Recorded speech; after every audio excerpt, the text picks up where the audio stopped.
ज्येष्ठ पत्रकार राही भिडे यांना राज्य सरकारच्या वतीने लोकमान्य टिळक जीवन गौरव पत्रकारिता पुरस्कार जाहीर करण्यात आलाय। लवकरच त्यांना हा पुरस्कार प्रदान करण्यात येणार आहे। राज्य सरकारतर्फे 2019 ते 2023 या 5 वर्षातील जीवन गौरव पुरस्कारांची घोषणा यावेळी करण्यात आली आहे। तर सन 2019 जीवन गौरव पुरस्कारासाठी राज्य सरकारने ज्येष्ठ पत्रकार राही भिडे यांची निवड केली आहे। पत्रकारिता क्षेत्रात केलेल्या उत्कृष्ट कार्यासाठी हा पुरस्कार देऊन त्यांना सन्मानित करण्यात येणार आहे।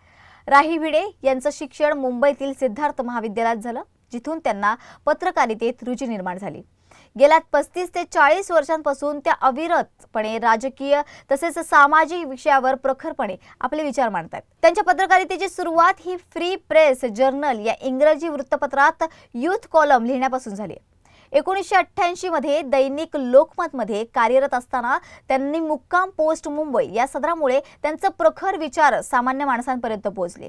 दैनिक प्रहार मध्ये वरिष्ठ सहाय्यक संपादक या पदावर देखील त्या कार्यरत होत्या। त्यांच्या या निर्भीड पत्रकारितेमुळे त्यांनी सामान्य माणसांच्या जनमनात घर केलं। त्यांना आतापर्यंत असंख्य पुरस्कारांनी सन्मानित करण्यात आले। तर लोकमान्य टिळक जीवन गौरव पत्रकारिता पुरस्काराची घोषणा झाल्यानंतर आपली प्रतिक्रिया व्यक्त करताना त्यांनी माननीय मुख्यमंत्री देवेंद्र फडणवीस यांचे आभार व्यक्त केलेत। जीवन गौरव पुरस्कार मिळाला म्हणजे मला वाटलं पण नव्हतं की आपल्याला हा शासनाचा पुरस्कार मिळेल आणि तो मला मिळाला। माझ्या जाहीर झाल्याबरोबर सगळे मित्रमंडळी सगळेजण फोन करायला लागले आणि खरोखर खूप चांगली भावना होती ती। आणि मी गव्हर्नमेंट आपल्याला एवढा मोठा पुरस्कार देईल असं खरं तर मला वाटलं नव्हतं। कोविडच्या काळामध्ये ते सगळे पुरस्कार द्यायचे होते, पण त्यावेळेला कोविडमुळे ते होऊ शकलं नाही आणि प्रत्येक वर्षाचे शासनाचे पुरस्कार आहेत। त्यांनी विविध पुरस्कार सुद्धा शासनाचे आहेत, खरं म्हणजे मला सुद्धा मिळालेले आहेत पूर्वी, दारूबंदीवरती, नंतर सामाजिक न्यायाचे काही पुरस्कार, मग सामाजिक जे कुठले महत्वाचे निर्णय असतील गव्हर्नमेंटचे सामाजिक न्याय विभागाचे त्याचे पुरस्कार असतात।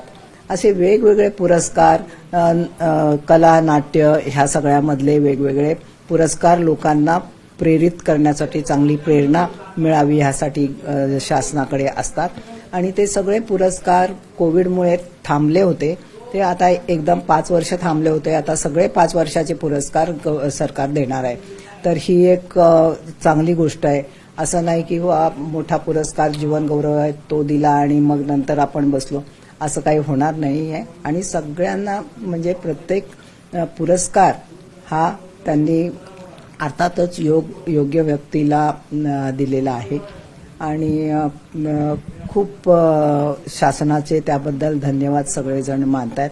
कोणी सुद्धा एकही विरोधाचा शब्द उच्चारलेला नाही, ही त्यातली त्यात चांगली गोष्ट आहे।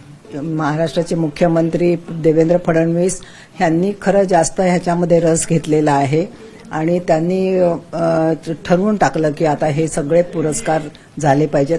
आम्हाला बाहेरून अशी माहिती मिळाली की हे देवेंद्र फडणवीस मुख्यमंत्री यांनी पुढाकार घेऊन हे सगळं पुरस्कार देण्याचं ठरवलेलं आहे आणि त्याप्रमाणे काल ही घोषणा झालेली आहे।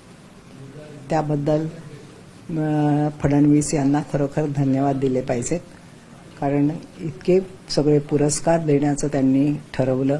असं नाही की एक पुरस्कार आज दिला, एक पुरस्कार उद्या दिला, असं काही नाहीये। सगळे पुरस्कार एकदम दिलेले आहेत। यापूर्वी पण मला असं वाटतं त्यांनी शासनाचे काही पुरस्कार होते ते देण्यासाठी सूचना केलेल्या होत्या।